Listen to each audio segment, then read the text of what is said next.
Electoral Commissioner announces dates for 2017 national general elections. Universities expected to cut back on spending.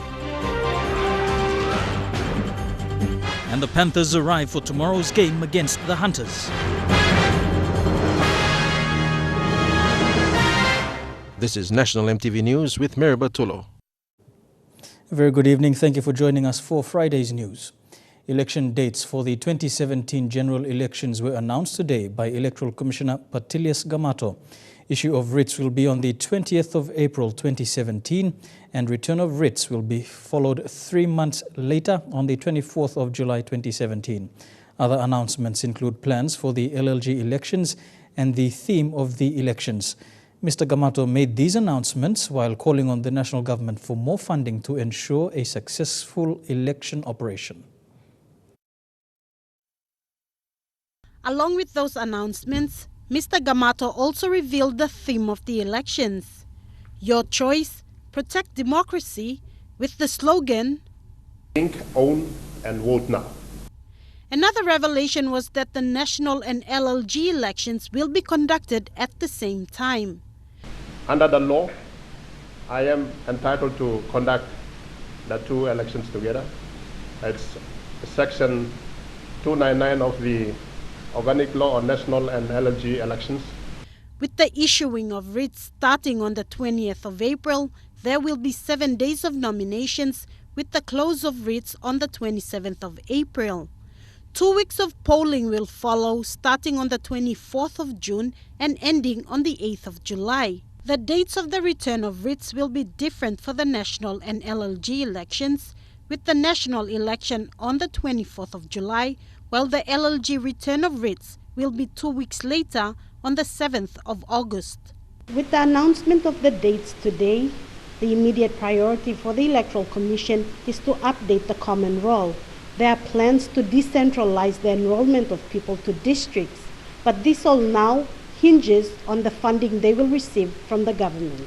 We have conducted elections in the past and we are ready to conduct the election.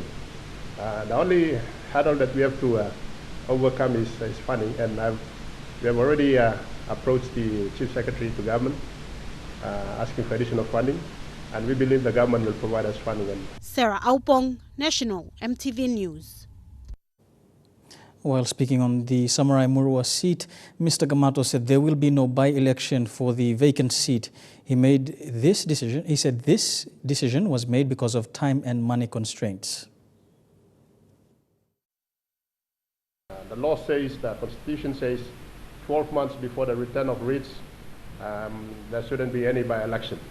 Now, having calculated the dates, the 12 months will be up to July this year, and from July to now, it's about 5 months. So we are all focused, we are geared towards the 2017 election. So basically, that's my decision that I've made. Nevertheless, I have written to the Prime Minister and NEC asking for additional funding. If they provide us funding and time permit, we can conduct that. That's if they provide funding. The Bomana District Court has struck out a criminal case involving a man charged on 2 counts of armed robbery and using a stolen vehicle. Senior Magistrate Cosmas Bidar made the ruling after police investigators failed to provide evidence linking the accused, Kamase Eddie, to the crime. Kamase Eddie's case was struck out on the grounds that the police evidence submitted before the courts were not sufficient to connect Eddie to the 2 offences he was charged for.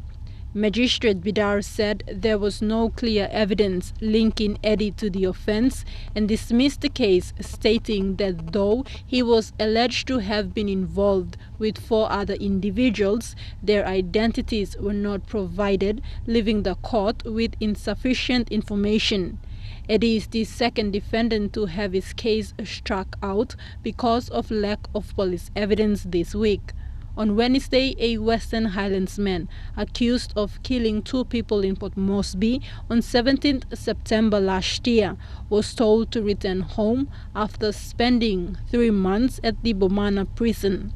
Martin Suku, who was initially charged for dangerous driving resulting in death, had his case struck out because of lack of police evidence.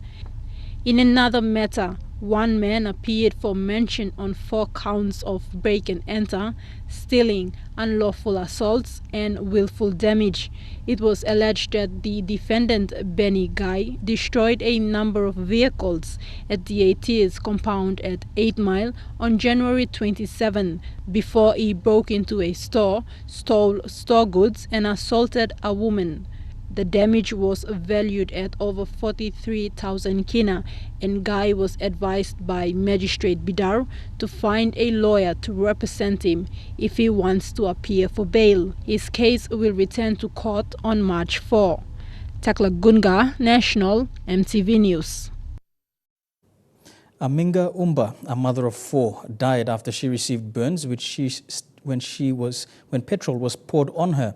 The suspect is said to be her husband. He received burns to his hands and escaped when he was detained at the waiting cell at Gordon's police station in Port Moresby. It is alleged that a senior police officer, Sergeant John Max, took the suspect to clinic for medical treatment and returned to his office. The officer is on a 21-day suspension and the suspect is still at large. It was alleged that on the early hours of January 16 this year, the suspect burnt his wife for no apparent reason. From police reports, the husband was smoking marijuana the night before the incident took place. Meanwhile, the suspended police officer was told to look for the escapee while being suspended. Police are yet to commence formal investigations into identifying the police officer who was caught asking for a bribe in a video that went viral on social media.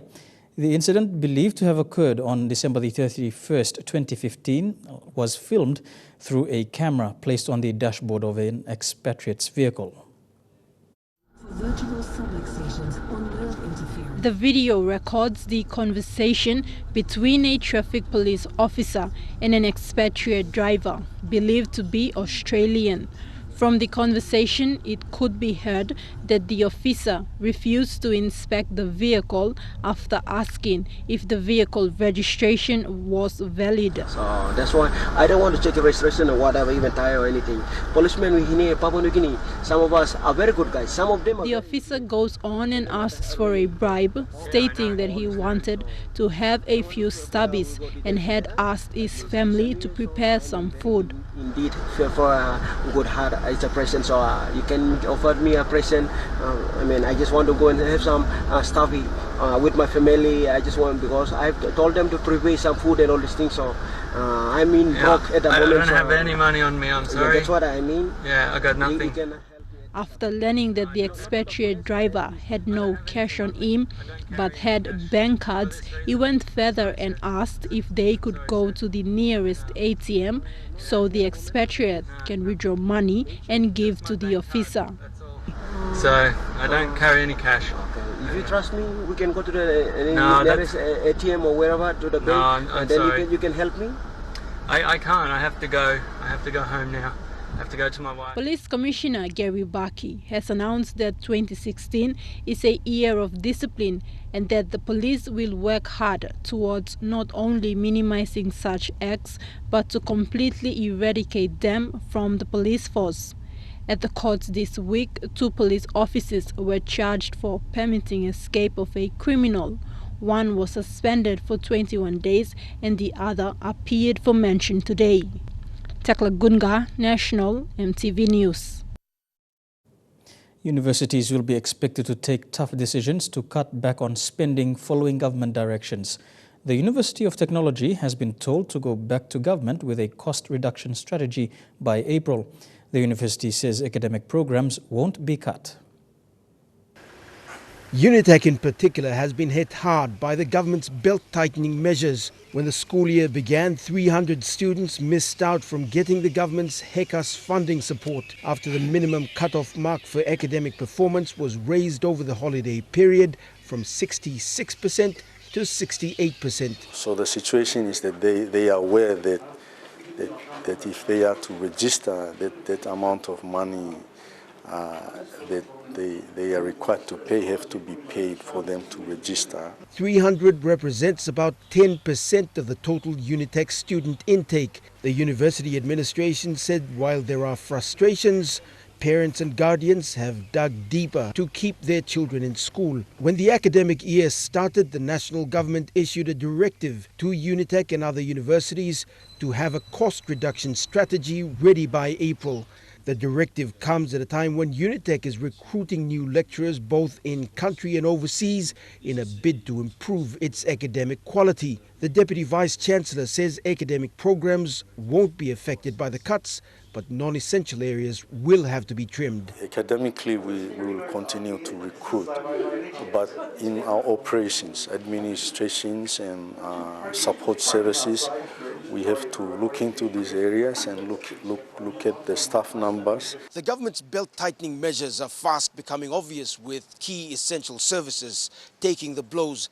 At the beginning of the school year, the Education Minister announced the resumption of project fees, citing the late arrivals of TFF funds. Sizable chunks have been also sliced off budgets for local level governments and provincial governments. Scott Waide, National MTV News, Leh. National MTV News continues after the break. Stay with us.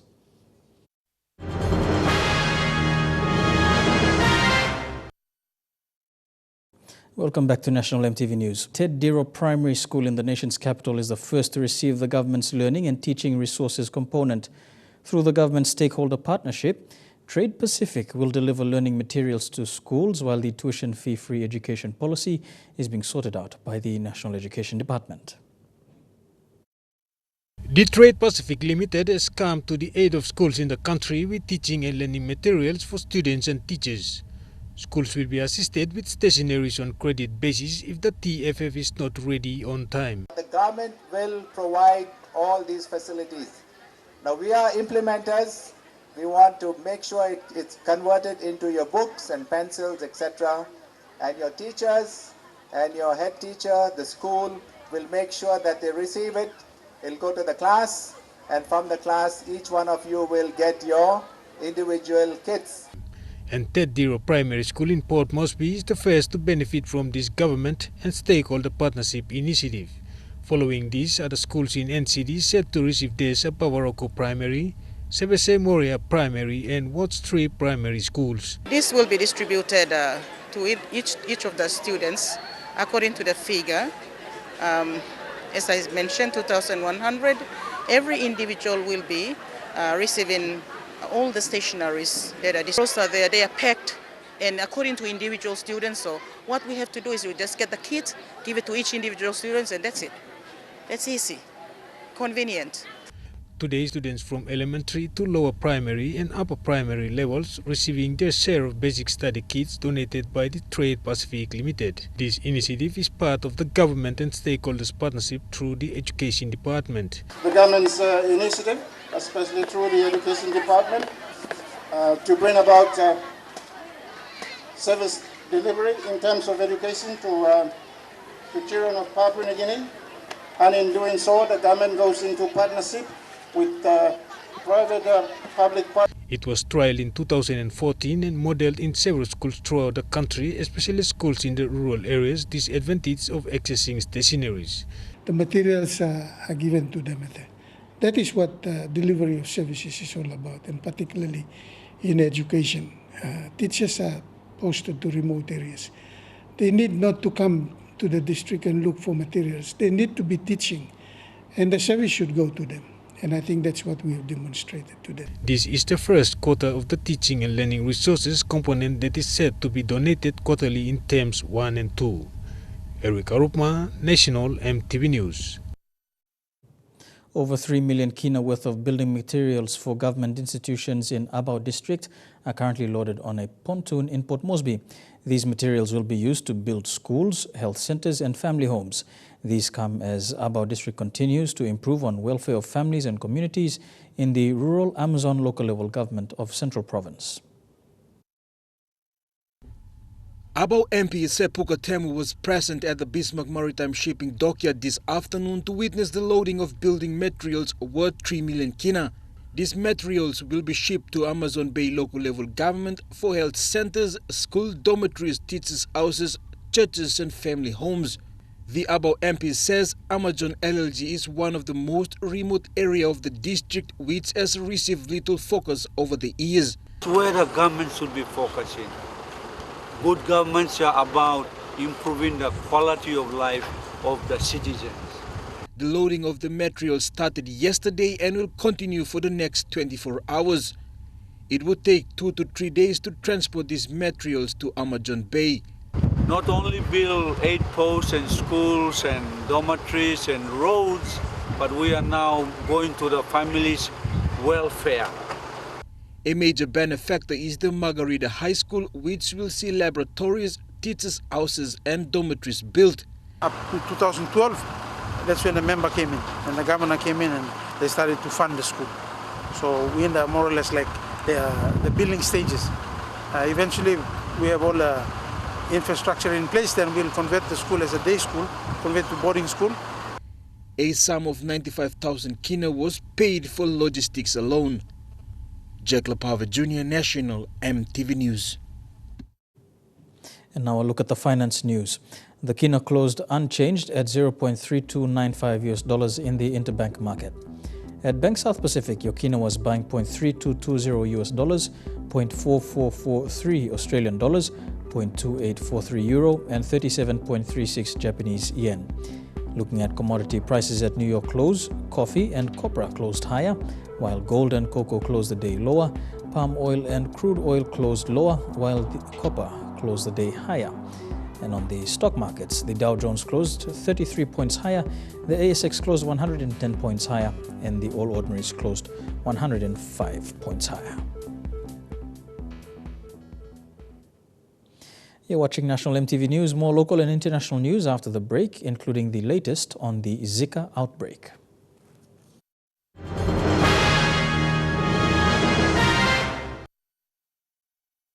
Welcome back to the news.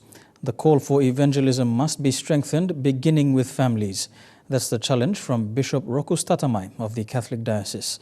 He was in New Ireland to witness the ordination of priests. Fabian Hakelitz was in Kavieng and witnessed the ceremony.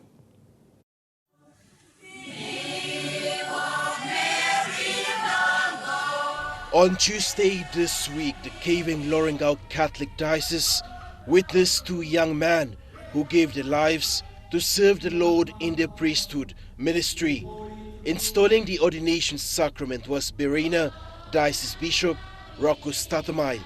Bishop Rokus spoke on family life, a commitment that begins with parents.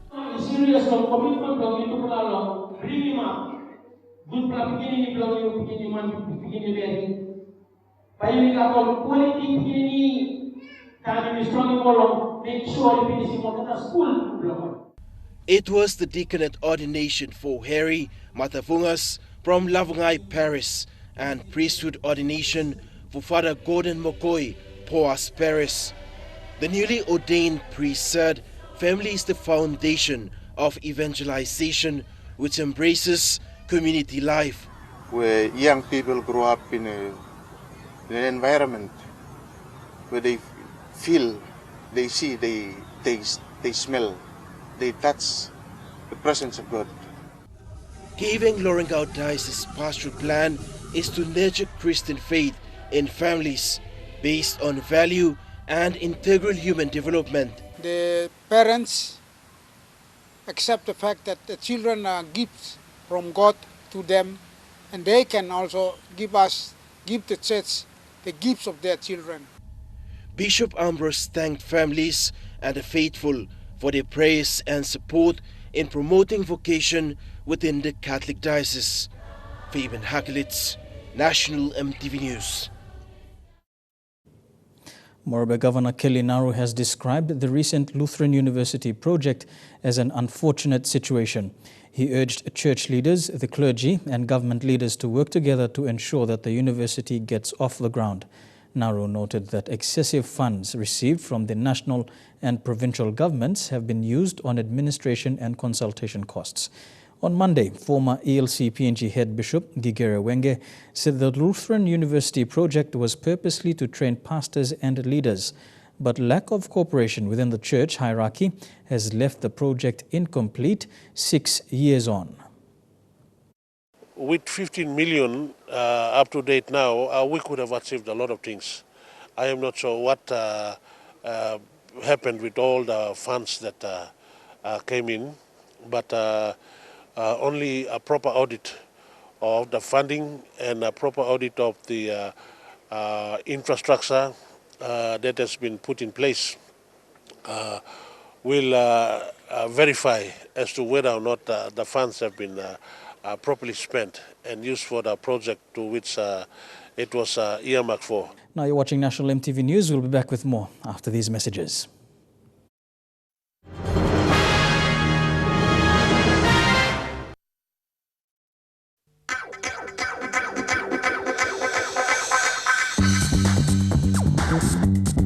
Trukai Sports.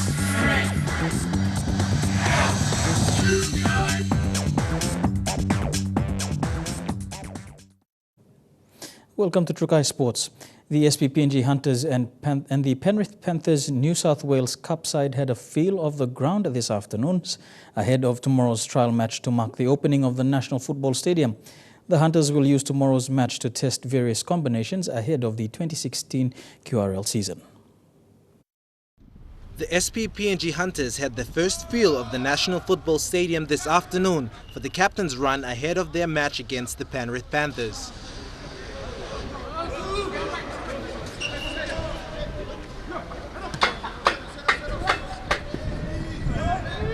The Hunters players are excited and privileged to have the opportunity to be the first to play on the brand new facility.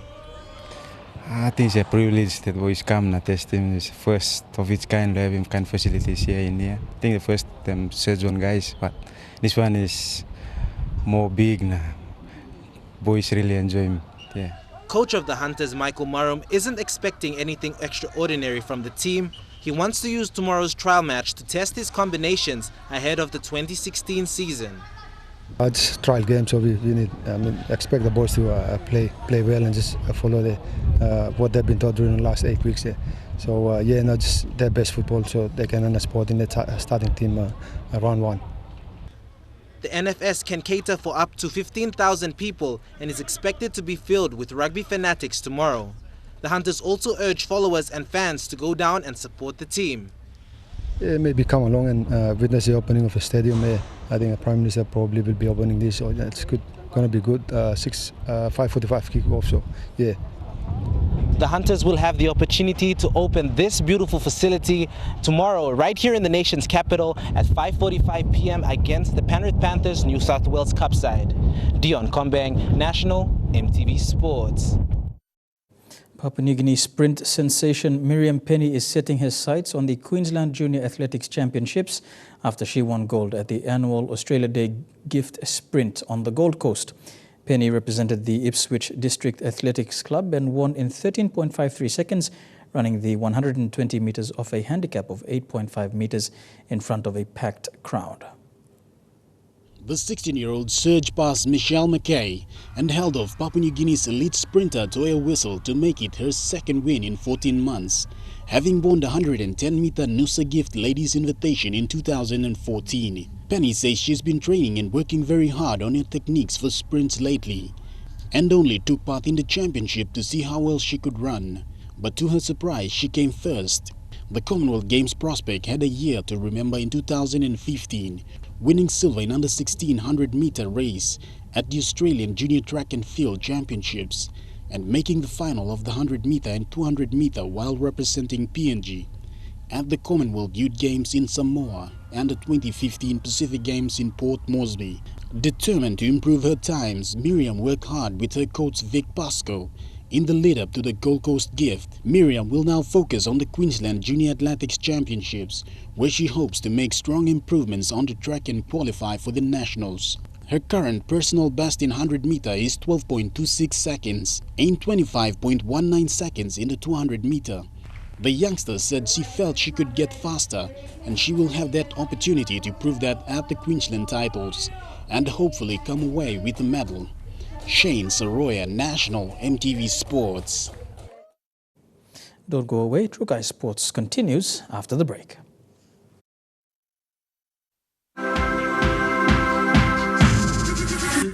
True Guy Sports. Welcome back to True Guy Sports. Netball PNG will expand the code to include men's and mixed netball matches. With the theme Innovation and Inclusiveness for 2016, this expansion is set to be the game changer for netball in PNG. The introduction of a men's netball competition will foster and develop inclusive gender participation, something President Julian Leka-Maliaki is highly supportive of. While the structure of the domestic competition has remained much the same over the last 30 years, Julian Leka-Maliaki has identified the need to improve the standard of netball in the country. A reviewed structure will be released soon, giving prominence to equal participation at all levels of the game, from high-performing athletes to school-aged athletes and community and national level participation. At present, PNG Netball only has one national competition, and that is the National Championships held annually. As part of their plan to expand the game in-country, an association will be formalised as an associate member of PNG Netball at the annual general meeting in September. Netball has been traditionally seen as a women's sport, not just in Papua New Guinea, but globally. And what better way to address the importance of gender equality in sports than to introduce a mixed and men's netball competition in PNG. Lorraine Genya, National EMTV Sports. The Penrith Panthers New South Wales Cup team arrived today in Port Moresby. The team formerly had 8 NRL players, but was cut down due to the Auckland Nines, with many young stars included in the team. Panthers coach Stephen Georgalis said they are excited to be in the country and are looking forward to the trial match against the SPPNG Hunters tomorrow. This will be the first time the two clubs meet and will also be the only trial match for both teams before the 2016 season kicks off. Coach Stephen Georgalis said the Hunters are a good side and playing against them on home soil will be difficult. We watched them play last year in the Queensland Cup. They're a very tough team, but they're going to be very hard here in Papua New Guinea because it's their home, it's their town, it's their country. So they'll be very passionate. I think the first 10 minutes will be very tough and very fiery. Jamie Soward's NRL experience will boost the team's performance as he leads the Panthers in the field. Young star halfback Nathan Cleary will also play an important role in tomorrow's match. Wellington Albert has been named in the team. Unfortunately, small brother Stanton was unable to make the team due to a knee injury. Wellington said it was good to be back in the country and it will be a fun match tomorrow as he takes on some of his former teammates. Game, enjoy with my brothers. So I must play against Molantas too. All countrymen blooming me against. I must look forward to play against my boys teammate blooming Lokumus too. A packed stadium is anticipated tomorrow as both teams go head-to-head in the friendly match. Elijah Levet, National EMTV Sports. 2 women's rugby league teams from the Central Province will play the curtain raiser for tomorrow's big game between the Hunters and the Panthers. The Magi Highway Ravens will take on Porabada DCA Bulldogs at 4:05 p.m. The curtain raiser is also a promotional event for women in rugby league. The purpose of this match is to showcase talents and to push and open minds for Central or Papuan women to take the game back to their communities as they used to play years before. This weekend's curtain raiser game for the SPPNG Hunters is like a general. Wendy Vera, manager of the Magi Highway Ravens women's team, said this is also good to promote rugby league for women in their area. It is also an honor for Central Papuan women to take the experience and to develop the game in the regions or even join affiliated clubs where they are. The Magi Highway Raven Women's Rugby League team will be playing against the Porabada Bulldog Women's Rugby League team on Saturday in the curtain raiser organized by the PNG Rugby Football League. Mai Koime, National EMTV Sports. And that ends True Kai Sports. We'll have for you the weather details for the next 24 hours when we come back. True Kai Sports.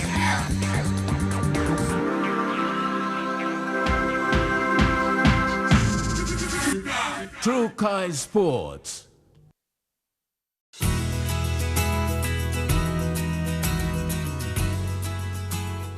And a look now at the weather for the next 24 hours in the southern region. Evening showers expected in Port Moresby, some showers in Daru, evening showers in Kerma, Alotau and Popondetta. In the Momase region, evening showers in Ley and Wau, mostly fine in Madang, Wewak and Vanimore. The New Guinea Islands region, Lorengau, mostly fine as well in Kavieng, Kokopo, Rambau and Kimbe, and some showers in Buka. And in the Highlands region, Mount Hagen, Goroka, Kundiawa, Mendi and Wabeg, you can expect evening showers.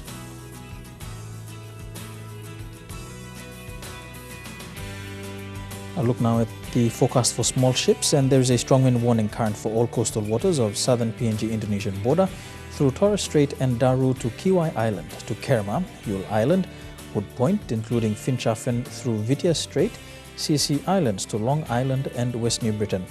Waters of southern PNG Indonesian border through Torres Strait and Daru to Kiwai Island, to Kerma to Yule Island, to Hood Point to Samurai Island, seas 2.0 to 3.0 meters. Waters of eastern and western Milne Bay Islands with waters of Long Island to Mendang, Bogia, Wewak to Vanimo and northern PNG Indonesian border, and with waters of New Island to East New Britain to Bougainville, seas 0.5 to 1.5 meters. Waters of Samurai Island to Cape Vogel to Finchafen, with waters of Manus and its western group of islands, seas 0.5 to 1.3 meters. And waters of Finchafen through Vitia Strait to Long Island, including Siasi Island, Dampier Strait, with waters of West New Britain, seas 2.5 to 3.0 meters.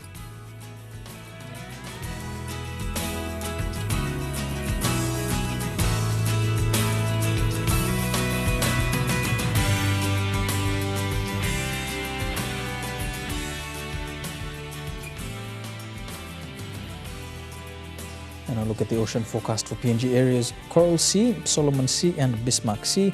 Seas moderate to rather rough with northwesterly winds at 15 to 25 knots with gusts. In the Pacific Ocean, seas slight to moderate with northeast to northwesterly winds at 10 to 20 knots.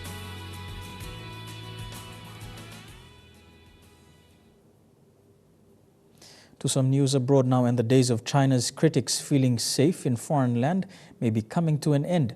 A disturbing number of arrests, extradition and mysterious disappearances have recently taken place outside of China's borders. A desperate appeal from a wife to her husband, imprisoned halfway around the world. I want to tell my husband, I hope we will see each other soon. I hope our family will reunite soon. Gu Shuhua's husband, Dong Guangping, is a former police officer in China who became a pro-democracy activist. Authorities threw him in prison several times for participating in protests. Last year, Dong fled with his wife and child to Thailand, where they thought they'd be safe. He was suddenly arrested last October, and weeks later, despite objections from the United Nations, he and another Chinese exile were extradited back to China, where they appeared in this confession broadcast on Chinese state TV. Gu Shuhua was left in shock. The Chinese government pressured him for so long that he ran away. Why did they still need to chase us? For decades, critics of China's ruling Communist Party fled across the border seeking refuge here in Thailand. But now Chinese dissidents in Bangkok tell me they live in constant fear of being snatched and dragged back home by Chinese security services. Yu Yanhua is another Chinese pro-democracy activist who ran away to Thailand. She hasn't been back to her Bangkok apartment in days, too frightened, she says, after at least 4 Chinese dissidents disappeared from Thailand in less than 4 months. These are your UNHCR documents? Yeah. Okay. She and a fellow Chinese dissident have applied for asylum as political refugees with the UN in an effort to escape the long arm of the Chinese law. The decision to run away from your country, that's a very difficult and very big decision to make. I thought I would get protection in Bangkok, that I wouldn't have to live in fear of arrest all the time. Most frightening for Chinese exiles, the case of this man, a well-known Swedish publisher of books critical of the Chinese leadership. He mysteriously disappeared from his condominium in Thailand in October and was next shown on state TV in China in January in police custody. Police in Thailand say they have no record that he ever officially left the country, and they're investigating his possible kidnapping. The Chinese government is trying to extend its reach to intimidate and silence critics outside of China. And China expert Mike Chinoy argues the cross-border crackdown is part of a broader campaign by Chinese leader Xi Jinping to remove any threat to the Chinese Communist Party. the message is, if you cross us, our reach is so great that we'll get you wherever, for a deterrent effect on people who might think of doing the same thing. The Chinese government insists it is simply upholding the rule of law, adding that anyone who breaks the law will be punished. A punishment Gu Shuhua says her husband does not deserve. My husband told me he needs to see democracy in China. He will fight until the end. Experts are hard at work to create a vaccine for the new mosquito-borne disease, Zika. Currently, there is no cure or even treatment that exists. The first reported case of the Zika outbreak occurred in Brazil, and it's now the country being hit worst by the disease. The epicenter for the Zika virus pandemic is right here in Brazil, but the crisis is increasingly international. President Dilma Rousseff spoke by phone to President Barack Obama on Friday, and they agreed to work together to try and combat the mosquito that's spreading the virus, Aedes aegypti. They said they could do research together and really try and speed up the development of a vaccine. That's, of course, because there isn't one. There isn't a cure right now. Here in Brazil, since the virus was detected in the first half of last year, that means that more than 4,000 cases of babies born with microcephaly have been reported. These are babies with small heads and underdeveloped brains. This has been linked to the Zika virus. Now, President Dilma Rousseff says more needs to be done, and quickly. We are losing the battle against the mosquito. As long as the mosquito keeps reproducing, each and every one of us is losing the battle against the mosquito. So we have to mobilize so we do not lose this battle. Keeping track of Zika is difficult. It's often asymptomatic. Brazilian health officials say that up to 1.5 million people have already been affected. They've dedicated 200,000 soldiers and health workers to going door to door, trying to eradicate the pools of water where the mosquitoes breed. In most cases, the mosquitoes breed inside people's homes. So getting rid of that plant water, getting rid of the tanks of water where the drinking water is stored. They're also fumigating. The problem is they've really had a mixed success so far. It's the same mosquito that spreads the dengue fever, and last year there were a record number of cases in Brazil of dengue fever. With the Olympics just 6 months away here in Rio de Janeiro, this is gaining a lot of urgency. Officials here say they'll step up efforts as the games get closer, visiting the venues on a daily basis, making sure that any contact with mosquitoes is minimized. They're also betting on the weather. The games are going to come in August. That'll be smack dab in the middle of the winter right here in the southern hemisphere, and that the mosquito population will naturally drop off. Shasta Darlington.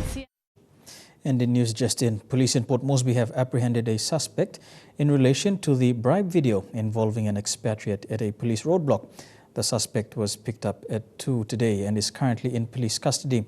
The video that went viral on social media shows a police officer asking for money. And that's how we end today's news, Friday, the 5th of February 2016. On behalf of the EMTV News team, have a pleasant weekend. Good night.